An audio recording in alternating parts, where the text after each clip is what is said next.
Sometimes, even if you know where you're going, not knowing how to get there can be disastrous. In fact, it can leave you stuck or spinning or worse. I remember when I was a young driver, so many years ago, I was driving my little camouflage Dodge Colt. Yes, that's the car I was driving. I was going on my way to the store. And there were a couple of different ways, and I hadn't really sorted out which was the best way. And in my indecision, in my lack of knowing what the best way was, I ended up in the middle of an intersection getting slammed by another car. Thankfully, everybody was okay, although my little car was not. And the car was totaled. My day was spent very differently than I thought it was going to be. And it was left out there as a little bit of a life lesson for me to grab onto years later. And then what is that lesson? Clarity matters. Clarity makes a big difference in life, and it can do it in big ways and small. You think even the beginning of a video or a podcast episode, for example, if you know where you're going, but you don't really know how you're going to get there, how you're going to start, what you're going to do, you'll lose your audience, you'll lose the opportunity to have value, you'll lose connection very quickly. So, with that said, welcome everyone to episode 6 of Calm and Clarity Conversations. I am Dan McPherson. I'm a coach, a speaker, and a passionate believer that people matter most and relationships are everything.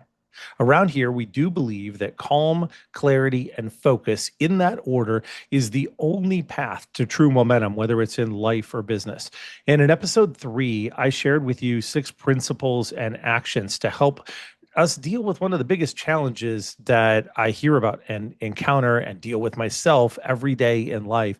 That is getting to and staying in a place of calm.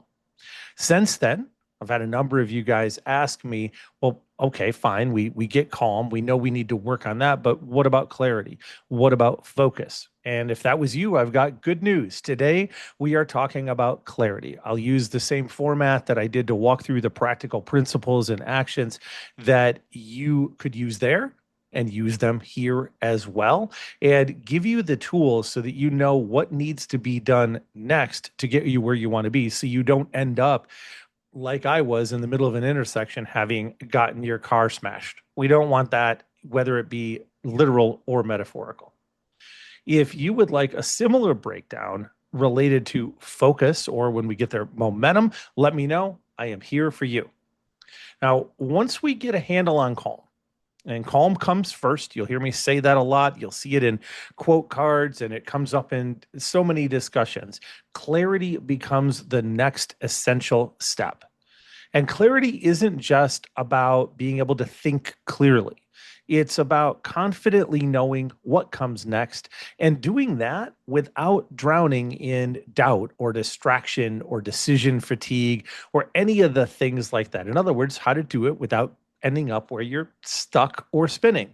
And so discussions like this, where you can get principles and practicals, and you take a moment and focus on answering the key questions of what is this? How does it matter? What do I do about it? They offer, in my mind, critical guardrails that make it less likely that you'll be caught stuck or spinning, both of which are huge momentum killers.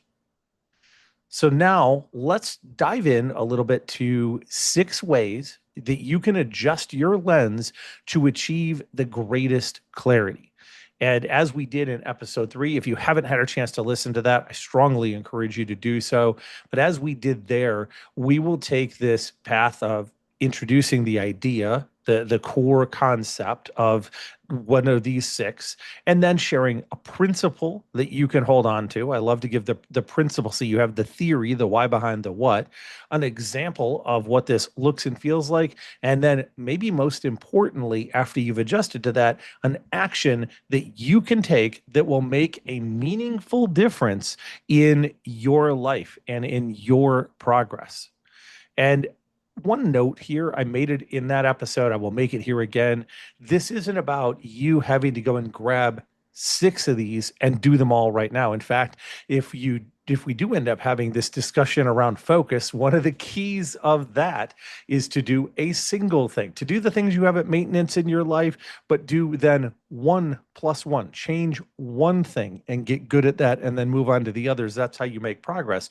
So my challenge to you is to listen through these six and ask yourself which one of them, if I do it, will make the most difference, will basically make the others easier or go away, will move me the furthest, the fastest, however you want to ask that question.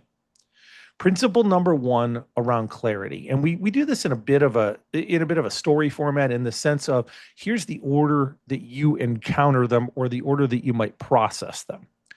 And so principle one is learn and know yourself. May sound very fluffy, and I suppose there's a component of that, but the bulk of this is not. It is super practical. The principle here is that you should find your resonance to change your flow.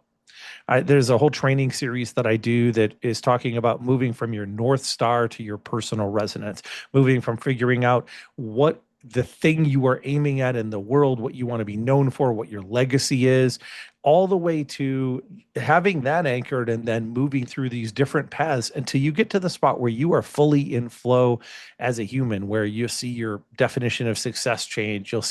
You'll see a lot of changes in transformations, but the biggest one that we find is that when you find your resonance, when you're like, yeah, I am living as me, I'm living in authenticity as who I am meant to be, even if you're not all the way to your other goals, because often you're just going to be on the path, right? But when you are, what we find is that things in life begin to flow to you rather than you have to fight through them. It gives you the opportunity for something that most of us don't believe that we have access to, which is exponential growth rather than the incremental growth that we've spent most of our lives focusing on. So for me, how this principle has showed up, and it showed up in hundreds of ways, but I think of it as when I began this process of defining my North Star, of saying, okay, who am I? Who am I going to be? Who do I want to be known as later? And some people have exercises around this that can have real value, of writing your eulogy or doing other components to look back, writing a letter to your future self. There are lots of tools that I use as I help clients with this. But the first question that you can ask is, what do you want to be known for? Right? What are you aiming at? What is not just I enjoy doing this sort of thing, but where do I actually want to go? Not just the galaxy or the constellation, but where is the star that I want to go to?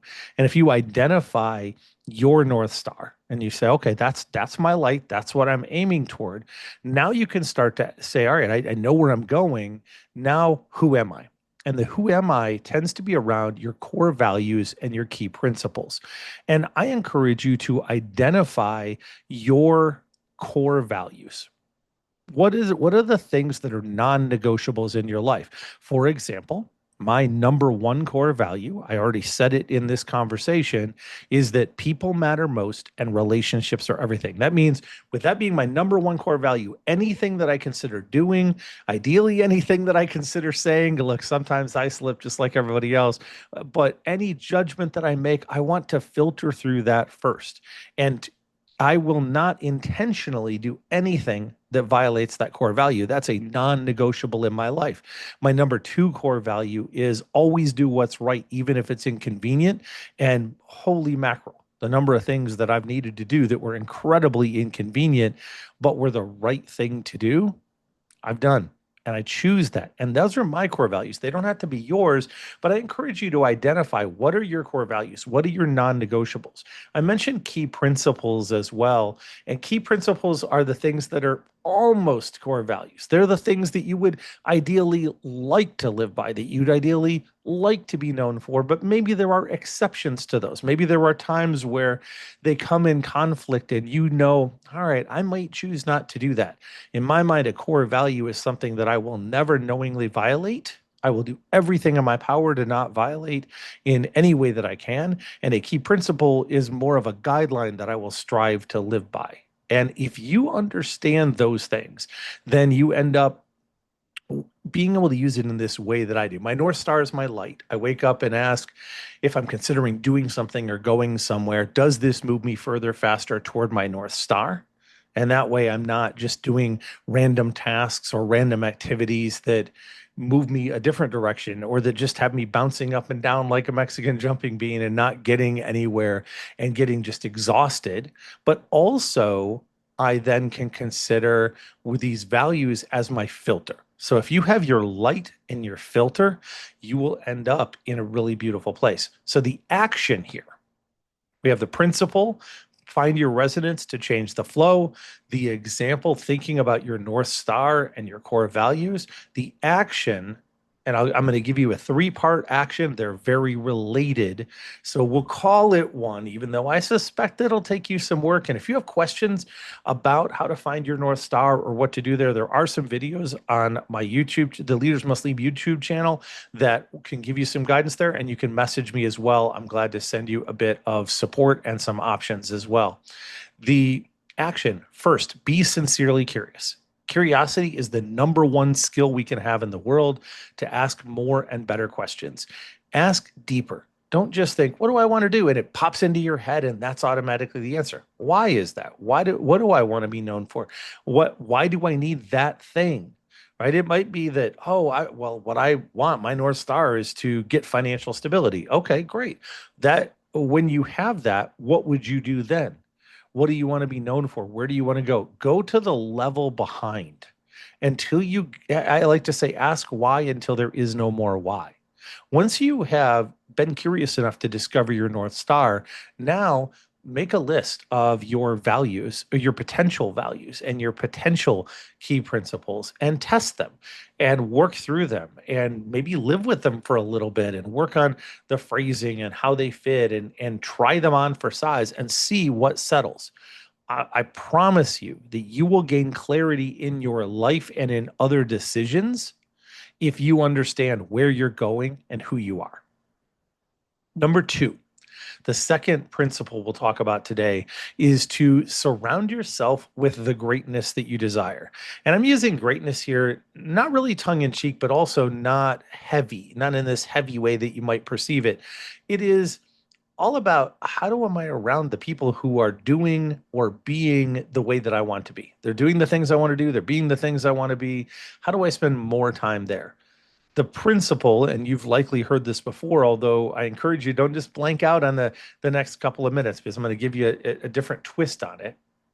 The principle is that we become the average of those we spend the most time around. Generally, it is said that we become the average of the 5 people we spend the most time around.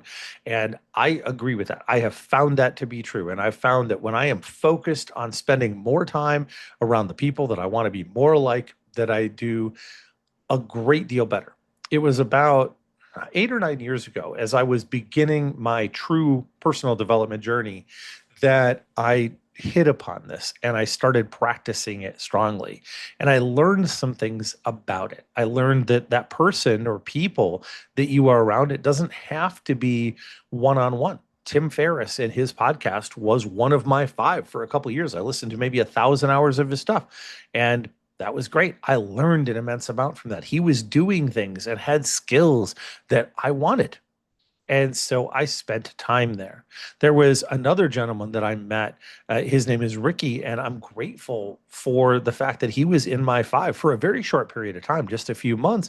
But he was in my 5 because he had just a heart to help. He had an inspirational energy about him. He was focused on travel and on being able to have expansive vision. And I'm grateful for that. That was short term. And then a good friend of mine who's been a guest on this podcast for Father's Day, Dan Zahner, is a long-term person who has been in my 5.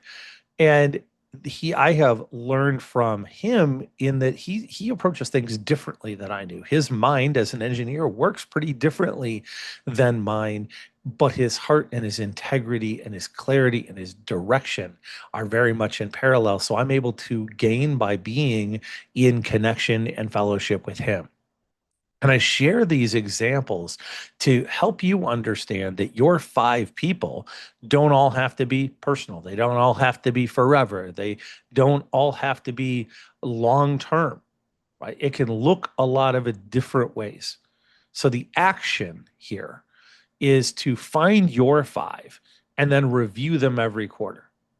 I encourage you to think, you're like, where am I going? What am I aiming at? What do I want to be better at? Who do I really respect? Who, when I'm around them, do I get better? And also, don't forget, who do you offer value back to? There should be an exchange, something that you're doing with or for them, that you're contributing. Any relationship should be bi-directional in some way. Even when I was following Tim Ferriss, I would go out and comment on the things that he was doing, and I showed up at a meet and greet, and I would talk with him, and I shared his books with other people. I gave away some of those things. Why? Because I wanted to contribute to the ecosystem that I was a part of. And that's something that mattered a great deal to me. So find your five, figure out who they are, pick them, and then evaluate every quarter. And what you'll probably find is you'll have some that are long term that'll stay there for years. You'll have some that might only stay there for 3 months. That's okay. That's not that's not them being bad. That's that they were a crucial component in your life for a period of time. Also note, I'm not saying when they aren't in your five, just dismiss them from your life entirely and they go away and they don't matter. No, it's that when we pick our five, we will naturally gravitate to intentionally spend more time around them, which will calibrate the amount of time that we spend around others. Yes, to be less, but not in a negative or an exclusionary way, unless someone, of course, is being pretty damaging in your life. So the principle here, surround yourself with the greatness you desire. Because we become the average of those we spend time around. And the action, find your five and review them every quarter. I'd love to hear how that goes. That has transformed my life since I did that. The third principle that I'll share with you today is to define your success. We're going to have clarity more so if we know who we are and we've got our core values and we know where we're going. We're going to have more clarity if we're around people who are directionally going where we are and are helping us move forward. But there's a component that gets missed, and it's a little bit the linchpin in the middle of these principles. And that is that we've got to know what success looks like. What does it feel like? The principle here is that vague is overwhelming and specific is achievable. If you've listened to these episodes, you'll know that's a common statement because it is so commonly needed to be applied in our lives and in society. If you are feeling overwhelmed, if you are feeling unclear, it is likely that something in your life is vague. Something in your life feels off or unclear. So we've got to make it a little more specific. Well, one of the things to do that helps you to do that is to define your success. Notice I didn't say define success broadly in your life. What I'm saying is when you go to do something, if you say, oh, I have this relationship, well, what does success look like or feel like? I can tell you guys, had I done that earlier in my life in the personal or intimate relationships that I've had, and had I thought, what does success look like? I could potentially be in a very different place. And I didn't do that. And I had some challenges. I think of a person that I got involved with who was an amazing human, who was really cool, who I thought was a great fit, but I never paused and asked, what does success look like? What is important in this? What does that feel like? And because of that, it ended pretty disastrously. Maybe you've got some examples like that too, but it was painful. And I dealt with a lot of struggle in that. Now, I can tell you I have 19 characteristics of my ideal partner that are important to me.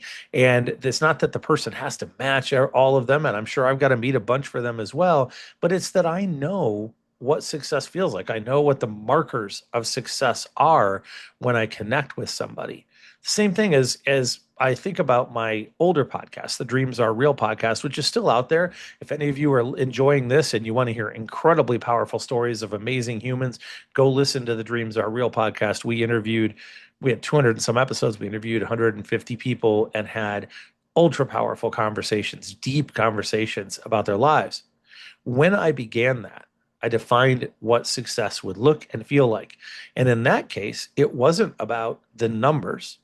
It was about the stories. It was about giving people a place to share what I felt was the most powerful and most important thing in their life, which was their story. I believe that our stories are unique, but I also believe that when we share them, when we share the good and the bad, it can truly help people. But when we share the ugly, it transforms lives. So, how do we get in there? Success for me looked like creating a space that had my guests feeling comfortable to share deep and challenging things about their life that would inspire others and share hope and give an opportunity to change lives. And we accomplished that. And I believe, had I not paused and said, what are my goals? I might have got caught purely in the numbers or caught in something else. And it could have been successful objectively to other people, but it wouldn't necessarily have been successful for me, or I might not have known because I wouldn't have known what I was looking for. So the action here for our third principle, vague is overwhelming, specific is achievable, is for all things to clarify what success looks and feels like.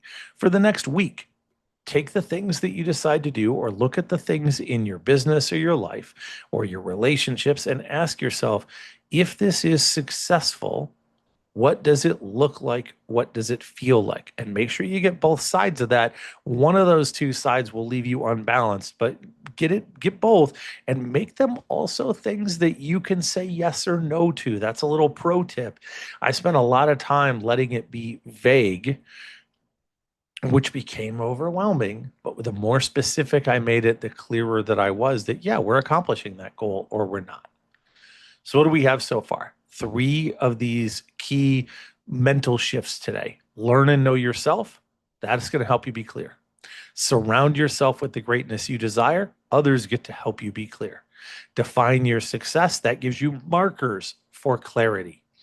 Number four, we get into one that people talk about, but I think don't consider with it the right type of depth, which is to determine what is urgent versus what is important versus what is aligned. The principle, the core principle underneath it is that we are surrounded by opportunity, but not all of that opportunity is for us. You ever look around and you get jealous of what somebody else is doing? Of course you do. We all do, right? We have that fear of missing out. We have so many opportunities that we think, oh, that should be for me, or that sounds good. But we don't necessarily pause and breathe and ask, does that just feel urgent? Does that feel important? Or is it truly aligned? I'll give you a good example. One of the roles that I have is that I work for a fantastic company that helps clients to be able to be competitive for and win federal contracts. And when I speak with clients, a lot of times it's about a particular opportunity that they are considering going after a contract in the government. And they're excited and I'll let's say we look at it for a few minutes and I realize this might not be a strong enough match. I will hear very frequently from that client, they'll say, well, yeah, but I think I'm just going to go after it anyway. Now, these bids, they might take 20, 30, 40 hours to put together. I pause and I breathe, and this is what I tell them. I say, let's think about a Venn diagram. In the Venn diagram, the two circles, right? The one circle is you, which is what do you want? What are you going for? What is in our case of our conversation here is like, what is your North Star? What are you all about? What excites you? The other one is the opportunity and everything it contains. And if there is 70% overlap, that meaning it's a thing you could do, but maybe it's not perfect for you, then it might be better to recognize that there are millions of opportunities and not to go after that. If it's an 80%, I wouldn't necessarily go for it. If it's a 90, I'd start considering it. And if it's a 95 or above, I'd probably go for it. And I would challenge you to do something similar in your life and to recognize that there's $1 million idea that you have almost every day or every week, that new ideas will come, other things will show up. So pause and breathe and ask about, what does that Venn diagram look like for you, for me? I also find that we have this difficulty distinguishing, especially in our current society of notifications and phones and all the craziness, distinguishing between urgent and important. There is a there's a diagram that I have seen many times, and maybe you have as well, where it's four squares and it's two on top of the other. The upper left is marked urgent and important. The upper right is marked important and then but not urgent, right? The lower left is going to be urgent but not important, and the lower right is going to be not urgent and not important. And it's pretty wild because if you think about the things that are urgent and important, right? There's a fire in the building. I need to get out. Yep, that's urgent and it's important. Got to deal with it. That's got to be really important. Something that is important but not urgent might be a project that is due 6 months from now. So it's important. It's got to happen, but it's not urgent, meaning I can get a scaled timeline to get to it. I can plan ahead for it. Something that is urgent but not important. This is one of my favorites. This might be a sale that ends today for something that has nothing to do with me. If there's a sale on women's underwear, I don't need to know about it. It could end in an hour, and even though it's urgent because it's going to end, doesn't matter to me. On the other side, the not urgent and the not important, there are so many things that fall into that category that we let get into our lives. The challenge here for you, and this is the action that I'm going to give you, is to do two things. Create four boxes, the four that I labeled out, and list all of your ideas, projects, and possibilities into what category they go in. And yes, I already hear you saying, Dan, I have so many that are urgent and important. Two things to that. One, I would challenge whether you're categorizing them objectively. So pause, breathe, and make sure you did. And secondly, assuming you do before you kind of get control of things in your life, before you get to that space of calm, I would then encourage you to just ask which one of these, if I do it, will make the others easier or go away. And that's how you decide between them. So create that four box, list things, you will gain a great deal of clarity. The last component here is the Venn diagram. Draw the circle of you and define, you put in your North Star, put in your core values, put in like what excites you and all that. And then as you consider things, overlay that circle and see where the Venn diagram comes so that now you can pick things. You can decide in your life what is allowed to be important based upon also what feels aligned. If you do that, you will find that you are surrounded by opportunity, but not all of it's for you, and that's okay. And as a side benefit, it'll help you be calmer as well. Number five, the fifth key principle that we're talking about today, and this is the one that may deserve its own episode later on. You tell me. I've done a training around this. I have a training. If you want it, message me for it. There is a small cost to it, but this has been one of the most requested trainings I've ever done. It is this: make faster decisions. Sounds really simple, right? Or it sounds maybe really hard. The principle is that effective leaders get comfortable with uncertainty and that every decision has a cost. Now, may not hit in the same way that you think. When I say that every decision has a cost, what I mean is that we think of the dollar cost. Like, let's say we're going to go buy, I don't know, camping gear. We think of $50 for this sleeping bag. How long did you spend deciding to buy that sleeping bag? How many minutes, how many hours did you spend researching it, determining it before you went and spent the $50? That's a cost. And your time has value. And let's just conveniently say that your time in your mind only has a value of $25 an hour. I think it should be much higher than that. But let's say it only has 25 an hour. If you spent 2 hours researching it, then you just spent $50 plus the 50 you're spending. That's now $100 sleeping bag. Now imagine if the last hour of that was only deciding between a $60 sleeping bag and a $50. You spent an extra $25 worth of your time to decide between $10 a difference. The key here is that if you can make decisions faster, you will win So much more.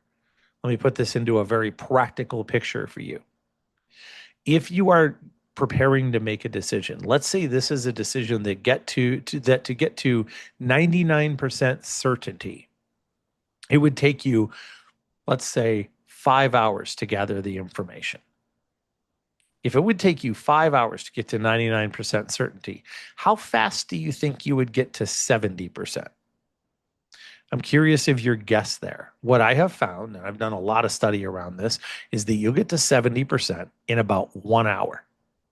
So imagine that. Now, 70% in 1 hour, what's the likelihood your decision is going to be right at that point? It isn't 70 because you have experience and gut feel and good guesses. You're probably 80 to 85% likely to make, let's call it, quote unquote, the right decision if there even is one. If you take the 5 hours, you might get to a 95% because you're never going to be at 100. So, best case scenario, you gain about 15% likelihood by spending 5 times the time.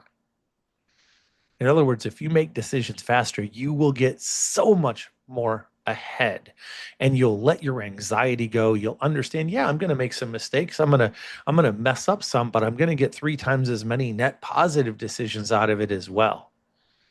Where this came to me was my boss did a review many years ago where he came to me and he said, Dan, you need to get comfortable living in the gray. And I didn't know what he meant. I was a little irritated. He said, Dan, you want certainty too much.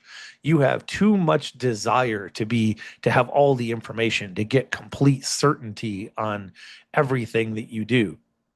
And while I didn't agree with him at the time, a year or two later, when I finally was ready to hear it, I recognized that it was accurate.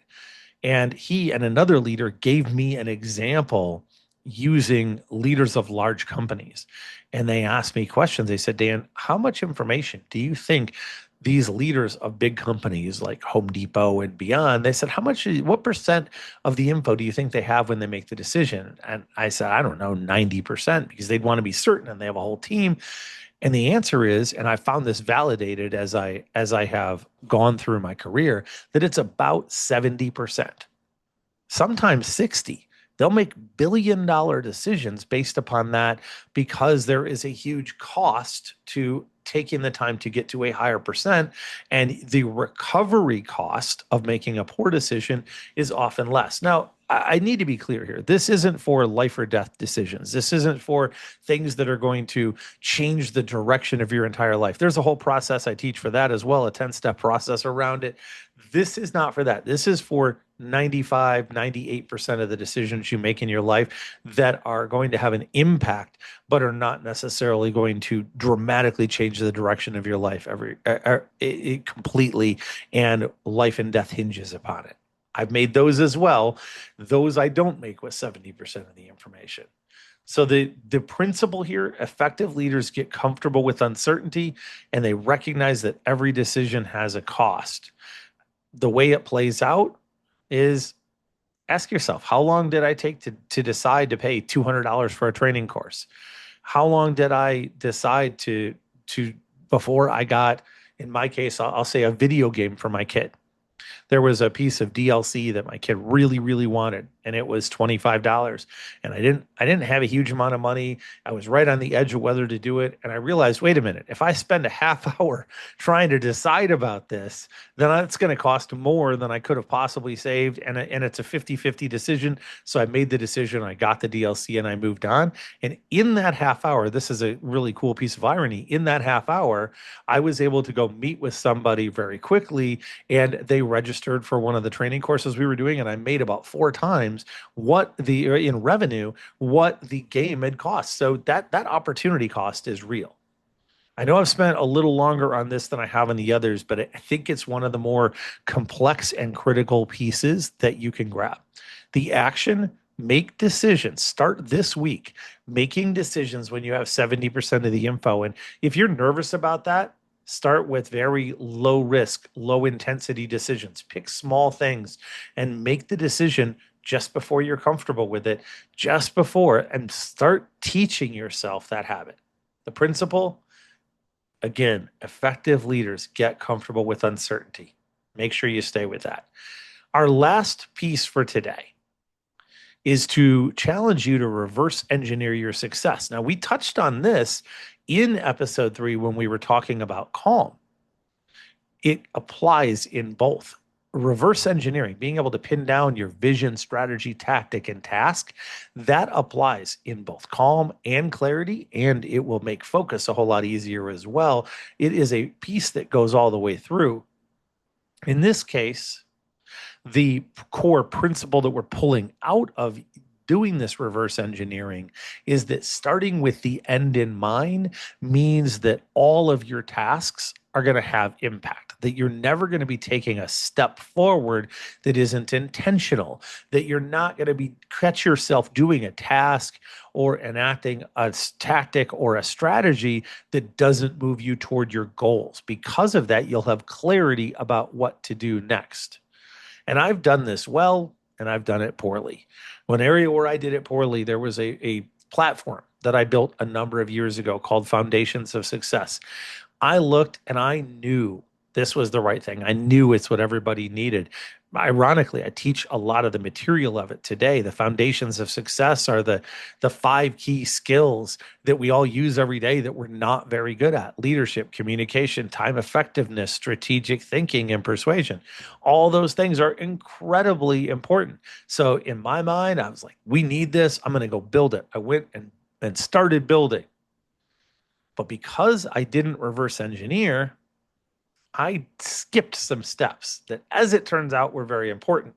Got the platform built, spent literally a couple thousand hours to do it, which sounds great until you realize that it made almost no money because the step I skipped was to ask whether people wanted it. I knew they needed it, but I hadn't set it up to make sure that they also wanted it, that they were ready for it, that there was a demand for that. And I've found since that the training fits into a lot of other places. So thankfully, it wasn't a complete loss, but it was pretty crushing realizing that because I didn't reverse engineer it, I took a bunch of steps and a lot of time and a lot of opportunity cost that didn't take me where I wanted to go. On the flip side of that, business wise, you look at our current strategic momentum coaching model, where we have an office hour style coaching that I provide 6 days a week that is incredibly affordable. Think $779 for 3 months for up to 78 sessions you can come to. Insanely affordable. And the link is in the description if that's something you would like to learn a little more about. But the point here is that I paused when we did this and I said, what's the goal? All right, what's the vision? What are we trying to accomplish? What is the strategy that we're going to use to get there? What are the tactics that are going to make that strategy up? And what are the tasks that are going to make it happen? And some of them have had to be very slow played, but none of them have been wasted. And as a result, over the last 2 years, we have an 80+% renewal rate. We have lots of lives that have been changed, where people are able to come, and even if they have not a lot of money, or they are not fully connected with coaching, or they just need something to give fuel to the fire or to solve some struggles that they're dealing with right now, they're able to show up and come in for less than $10 a session and get help from a high level coach. It does exactly what we designed it to do because we reverse engineered from the beginning. So your action is to build your plan using the reverse engineering strategy of vision, strategy, tactic, then task. Vision, where are we going? What are we trying to accomplish? What do we want to be known for? Strategy, what are the ways that we could get there? All the big bucket ways that we could get to our goal. Pick one of them. You have one vision, you have one, occasionally 2 strategies, but generally one. And then, okay, once I have my strategy, I know that. What are the tactics that we're going to use to get there? So what are the think of that like groups of tasks, right? The things that we want to accomplish that will make sure that the strategy happen. And then each one of those can be broken down into a task that can be taken off of a checklist, a task that might be as simple as talk to this person or build this landing page or whatever it might be. Those are the tasks. And that ensures that whatever you are doing, every task you do takes you to where you want to go. Clarity comes from understanding yourself and where you're going and what you're all about, having people around you that are helping you to move forward, knowing what success looks and feels like, being able then to clear the deck by understanding what is important versus urgent, and maybe most importantly, what's aligned. Getting yourself in a spot where you can now confidently make faster decisions and then reverse engineering your success so you have complete confidence as you approach it that every action you take is meaningful, directed, and effective. I hope as you've listened to this that there are pieces in here that have connected with you. And I want to say thank you so much for spending this time with me today and each week. If this conversation that we're having now, if this has given you even one moment of clarity, would you just do me a favor and share with someone else who needs it too? Tag them, subscribe, turn that little bell on, or message me directly. I'd really love to hear what stood out for you. And as we wrap up, I'm going to give you an important reminder as well. You matter. Your progress matters. Your increased clarity has the potential to unlock momentum, not just for you, but for those that you lead and influence. Thank you so much for showing up and for shining bright. Until next week, be well, breathe well, and keep building momentum.